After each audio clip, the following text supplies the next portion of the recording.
નમસ્કાર, વીએસ ન્યૂઝમાં આપનું સ્વાગત છે। સમાચારમાં વાત કરીએ તો રાજુલામાં ઠાકોર કોળી સમાજ દ્વારા જલારામ મંદિરની સામે વેલનાથ બાપુની છબીની પ્રાણ પ્રતિષ્ઠા મહોત્સવ યોજાયો।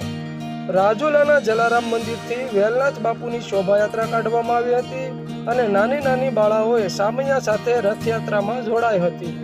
આ રથયાત્રામાં ઠાકોર કોળી સમાજના લોકો ડીજેના તાલ સાથે અને અબીલ ગુલાલના છંટકાવ કરી ઝૂમી ઉઠ્યા હતા અને રાસ ગરબા સાથે ખૂબ જ ઉત્સાહ જોવા મળ્યો હતો।